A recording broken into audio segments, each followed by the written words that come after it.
முஸ்லிம் இளைஞர்கள் குறித்து பிரதமர் மோடி சர்ச்சை பேச்சு. मेरे मुसलमान नौजवानों को साइकिल के पंक्चर बना करके जिंदगी नहीं गुजारनी पड़ती.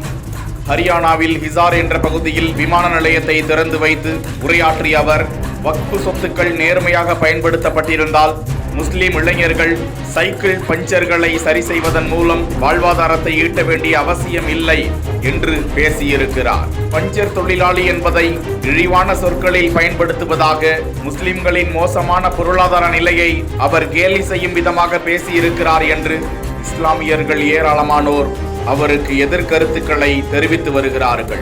இது குறித்து தனது கண்டனத்தை பதிவிட்டிருக்கும் AIMIM தலைவர் அசாதீன் ஓவைசி, சங்க பரிவாரின் சிந்தனையும் சொத்தும் நாட்டின் நலனுக்காக பயன்படுத்தப்பட்டிருந்தால் மோடி குழந்தை பருவத்தில் தேநீர் விற்க வேண்டியது இருந்திருக்காது என்று கண்டனத்தை பதிவிட்டு பேசியிருக்கிறார். மேலும் இது குறித்து பேசியிருக்கும் அவர், கடந்த 11 ஆண்டுகளில் ஏழை இந்தியர்களுக்கு மோடி என்ன செய்தார் என்றும் 33% இந்தியர்கள் வேலை மற்றும் கல்வி இல்லாமல் வாழ்வதாகவும், வக்ஃபு சொத்துக்களில் பிரச்சனை நடந்ததற்கு முக்கிய காரணம் வக்ஃபின் சட்டம் மற்றும் நிர்வாகம் எப்போதும் பலவீனமாகவே இருந்ததுதான் காரணம் என்றும், மோடியின் வக்ஃபு திருத்தம் அதை இன்னும் பலவீனப்படுத்தும் என பேசியிருக்கிறார். காங்கிரஸ் MP இம்ரான் பிரதாப் கர்கி இது குறித்து கூறுகையில், இது போன்று பேசி பிரதமர் அவரது பதவியின் கண்ணியத்தை அவமதித்திருக்கிறார் என கண்டனத்தை பதிவிட்டிருப்பது குறிப்பிடத்தக்கது.